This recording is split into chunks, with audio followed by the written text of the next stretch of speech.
Salut tout le monde, et j'espère que vous allez bien, c'est Sweetie et aujourd'hui on va faire les madeleines. Alors suivez bien les étapes et c'est parti.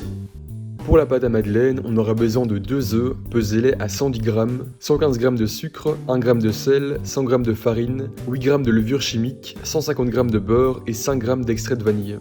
On commence par mettre les œufs dans un bol avec le sucre et le sel et on mélange avec le fouet. Lorsqu'on fait cette recette de pâte à madeleine, il est important d'éviter de trop mélanger les ingrédients. C'est pourquoi la seconde partie du mélange se fait sans le fouet mais avec la maryse. Je mélange 30 secondes au fouet, sans faire mousser donc. Je laisse le sucre et le sel casser les molécules d'œuf pendant une petite minute et je remélange une trentaine de secondes pour bien homogénéiser la préparation. Je retire le fouet et j'incorpore la farine et la levure chimique avec la maryse. La levure chimique est essentielle pour avoir une belle bosse sur les madeleines, c'est pourquoi on en met beaucoup. Pour éviter les grumeaux, on incorpore petit à petit les poudres dans le mélange d'œufs. Si on va trop vite, on va se retrouver avec des grains de farine qui ne se seront pas bien incorporés. Un deuxième ingrédient primordial pour les madeleines, c'est bien sûr le beurre. Prenez-en un d'excellente qualité pour avoir des madeleines savoureuses. On le fait fondre tout doucement, on essaie de ne pas le faire bouillir. N'hésitez pas à remuer le poêlon pour l'aider à fondre. Et récupérer le beurre qu'on va faire descendre à 60 degrés, si nécessaire, avant de l'incorporer dans la pâte. S'il est plus chaud, il risquerait de précuire les œufs et la farine et la pâte à madeleine serait ratée.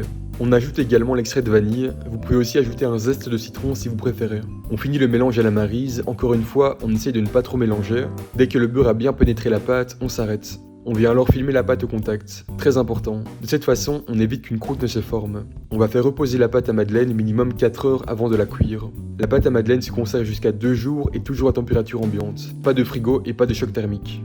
Après 4 heures, on reprend la pâte qui a bien reposé et qui a un peu bullé sous l'effet de la levure chimique. On récupère bien tout ce qu'il a sur le film plastique et on va la mélanger très délicatement. Le mouvement ici est le même que lorsqu'on incorpore de la farine dans des œufs montés. C'est de cette façon qu'on homogénéise la pâte à madeleine. On met ensuite en poche à douille et on utilise tout de suite.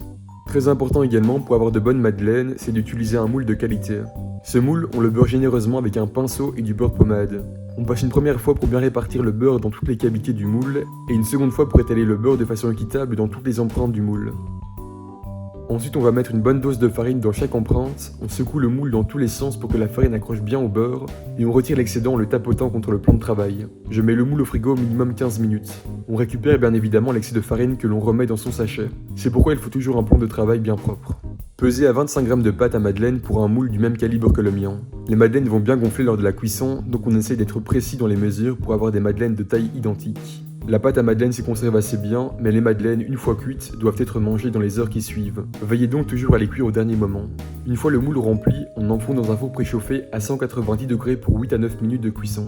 Et là, si vous avez bien suivi toutes les étapes, magie, les bosses apparaissent. Dégustez les madeleines une fois refroidies.